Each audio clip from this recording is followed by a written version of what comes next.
What is that man doing here? Maotoridad na tanong ni Grayson. Pero si Raven ay napailing na lamang na mas lalo niyang kinainis. Pagkababa ni Grayson ng sasakyan, ipabagsak niya itong sinara, saka dumiretso pagpasok sa loob. Grayson, anak, dahan-dahan lang. I'm fine, Mom, really. Stop worrying about me. I'm not a kid anymore. It seems different for him now that he's back. It's more livelier than ever. That's weird. But that man is really getting into his nerves. Siguro'y dumiretso ito pauwi para makita si Sam. Baka hinatid lang si Sandra. Sagot ni Raven nang maramdaman niya ang mood ng CEO niya. Kapag ganyan ang ugali niya, ialam niyang galit ito. That doesn't even count. Matigas na bigkas ni Grayson, saka umakyat na sa kwarto niya. Katok sa pinto ang nagpagising kay Grayson kinabukasan. Mula sa veranda ng kwarto niya, rinig niya ang katok mula sa pintuan. He was forced to stand up and walk through the door. It was Sandra with a cup of juice and a tuna sandwich. No milk. Wika ng dalaga. Seryosong tinanggap lang ni Grayson ang tray. Hindi na siya nagsalita at hinintay na makapasok ang babae. Pero nanatili lang ito sa pintuan. Kaya sumenyas lang siya na pumasok ito. Nabingi ka na ba dahil sa allergy? Agad na tanong ni Sandra. Hindi siya sumagot at nagduloy lang sa paglalakad patungong veranda. Nilagay sa mini table ang tray, saka umupo ng maayos. Umupo naman sa kaharap si Sandra. What made you think to bring this one to me? Seryosong tanong ni Grayson sa dalaga.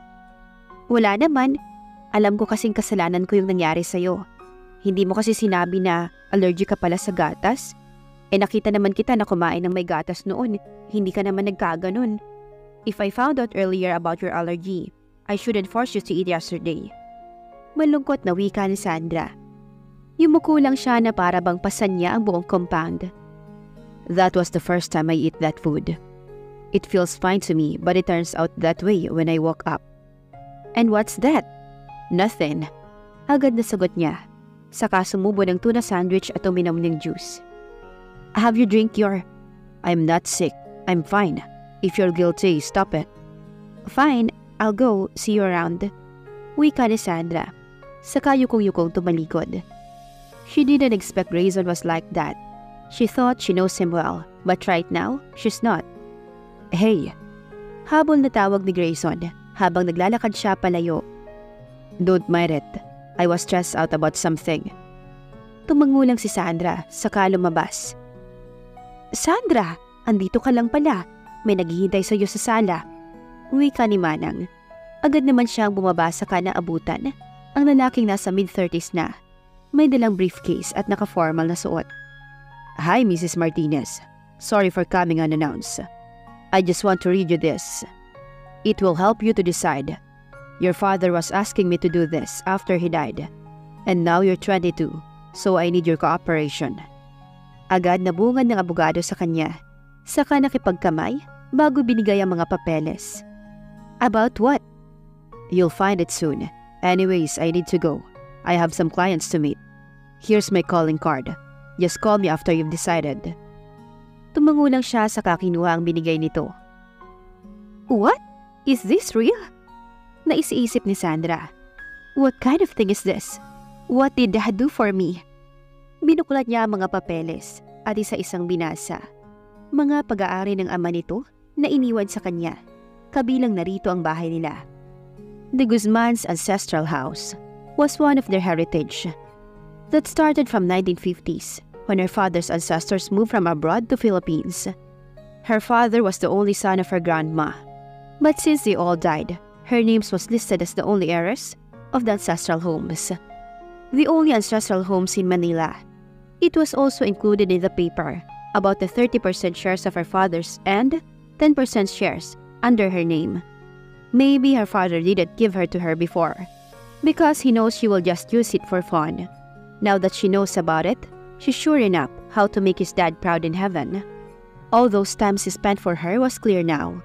He missed her dad so much. He wasn't sure about the things she'll do for the shares. But she is sure about the ancestral home. She wants to know about the shares more. She may even know about business shares, but she wants to be aware of it fully. Nagring naman ang telepono ng bahay.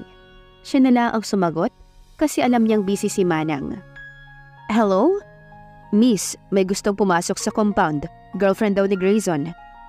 Napatigil si Sandra, saka tumingin sa monitoring screen sa gilid ng telepono.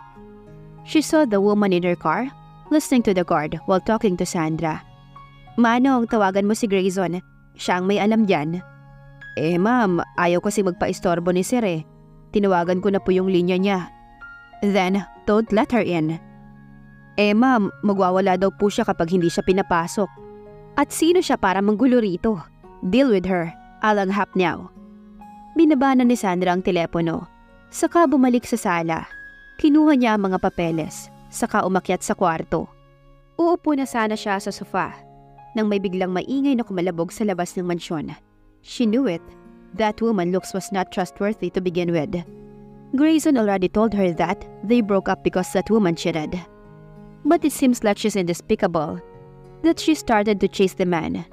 Pagod na nahiga sa kanyang kama si Grayson nang maramdamang hindi pa gaano kabuti ang kanyang pakiramdam. Kailangan niya pa ng pahinga. Nahilot na lang niya ang sentido saka pumikit. Rest. That's what he needs right now. Ilang sandali pa ay napabalikwas kaagad si Grayson ng bangon nang marinig niya ang malakas na pagsabog. That was within the compound at kasunod niyon ay ang pag-iingay ng isang sasakyan na animoy tumama sa matigas na bagay kaya umalingaw-ngaw. Tumayo siya at nagmamadaling lumabas ng kwarto. He was steps away from Sandra, nakalalabas lang rin ang kwarto nito at tinignan pa siya ng masama. Nakakunot ang noo niya sa ginawa nito. Did he did something wrong? Manang, what happened? Rinig niyang tanong ni Sandra kay Manang Sally na paakyat sa hagdanan. Ma'am, may nangyari ata sa labas. Sagot nito sa Karen sumunod palabas. Hindi na sila nagsasalita pa at sabay-sabay lumabas ng mansyon.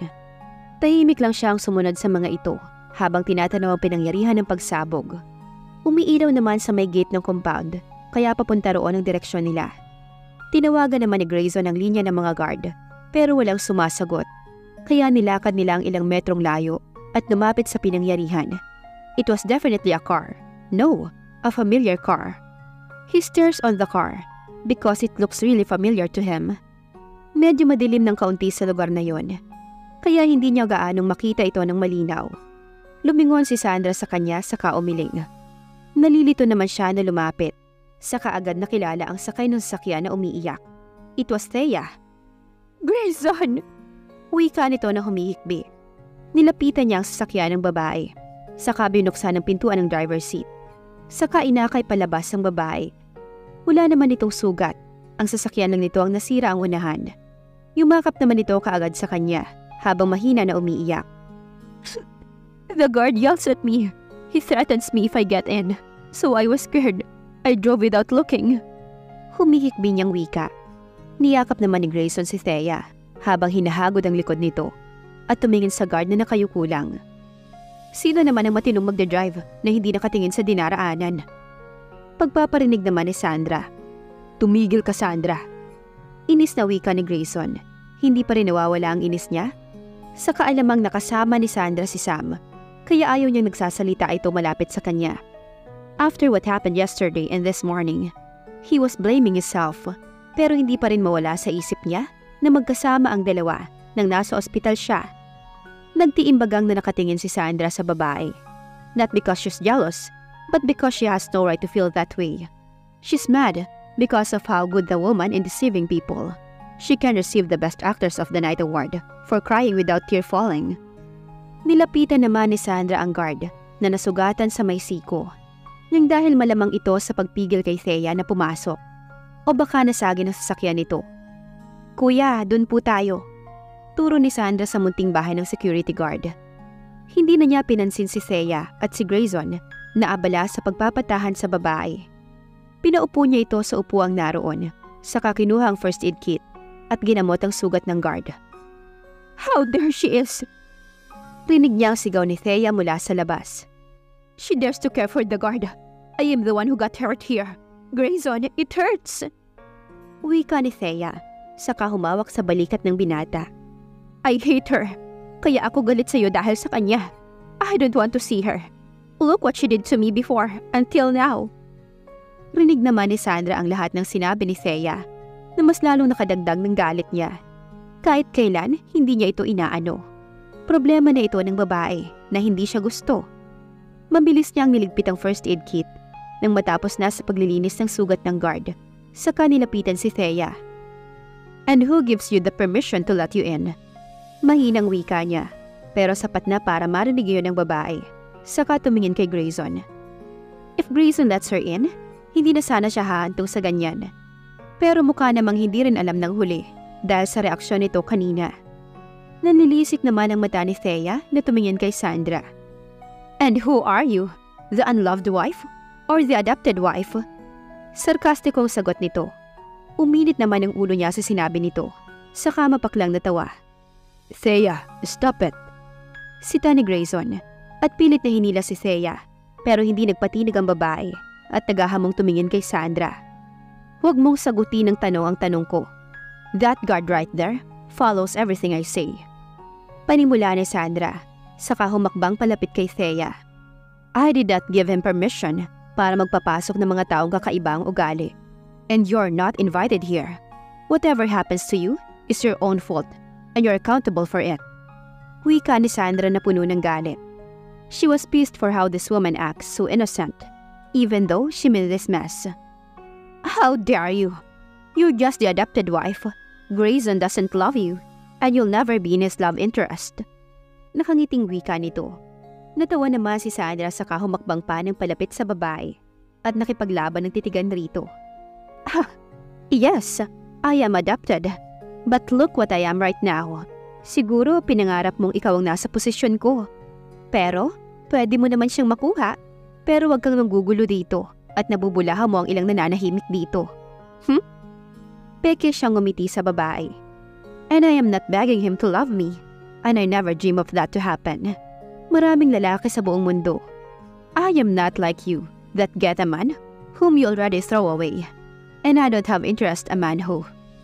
Napatigil si Sandra at tumingin ng nakakaloko kay Grayson. "You know what? Never mind.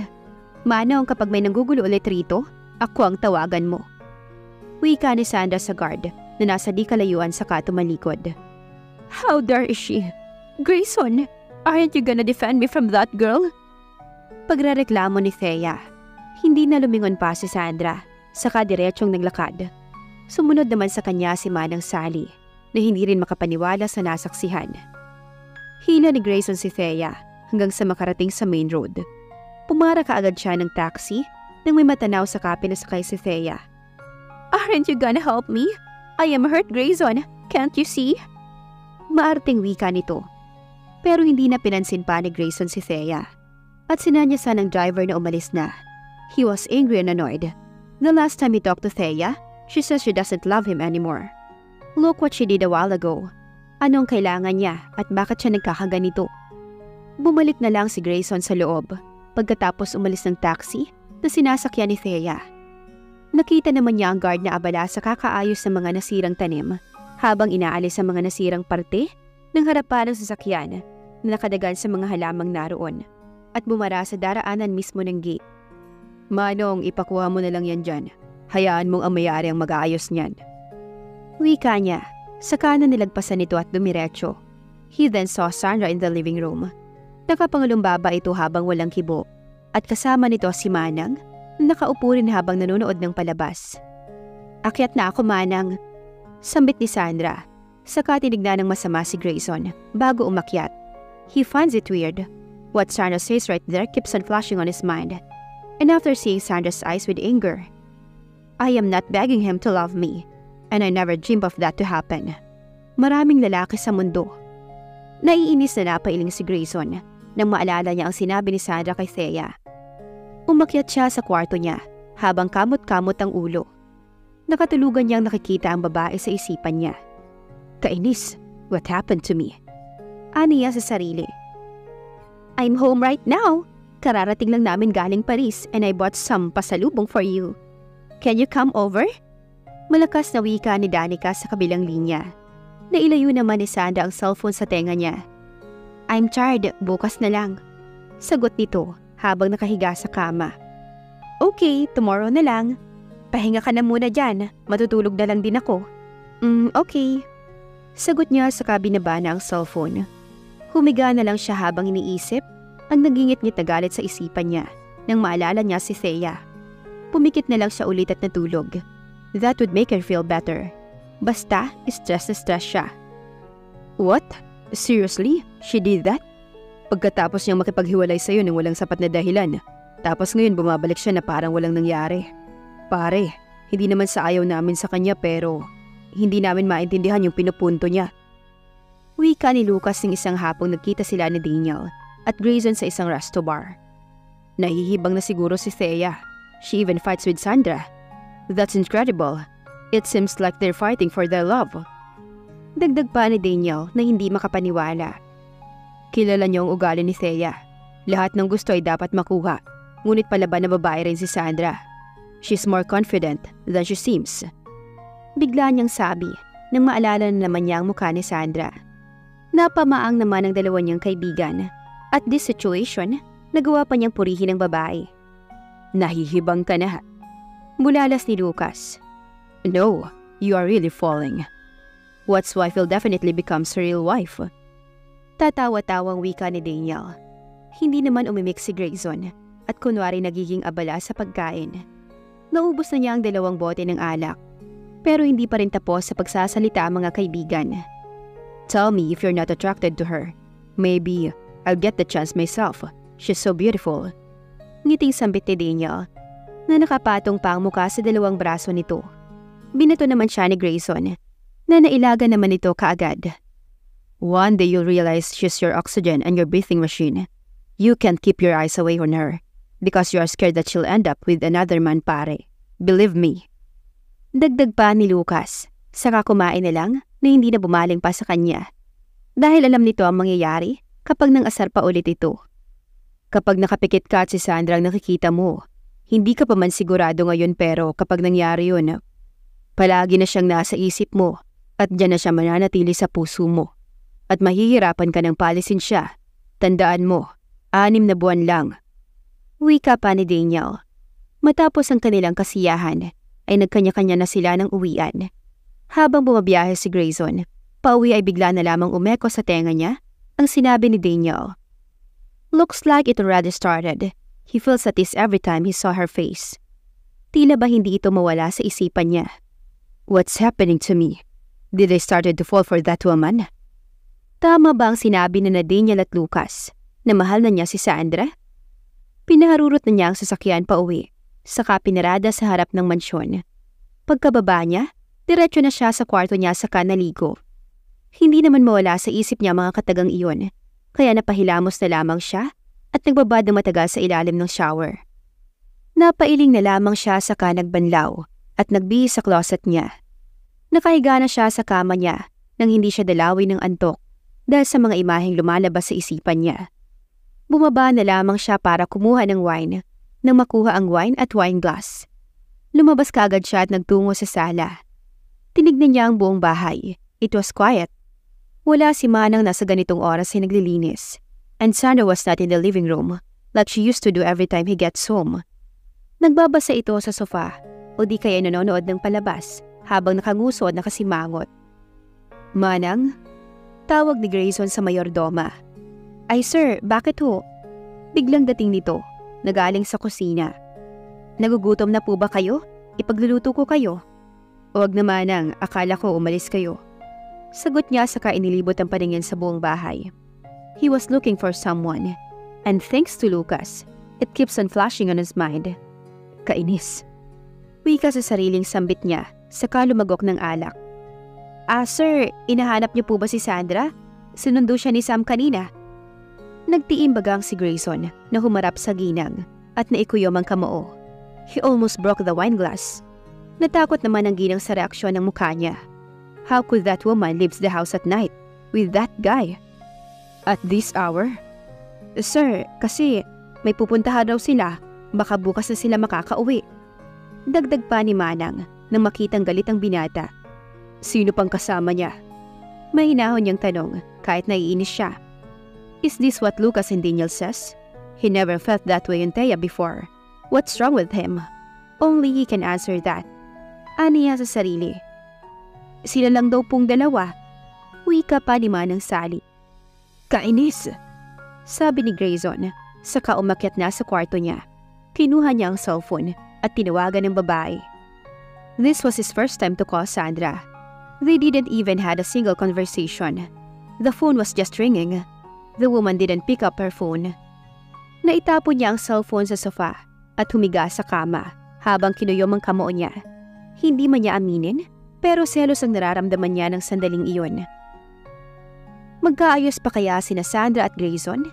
At dito na po nagtatapos ang kabanata ng ating kwento. Please like, share, subscribe for more updates. Maraming salamat po.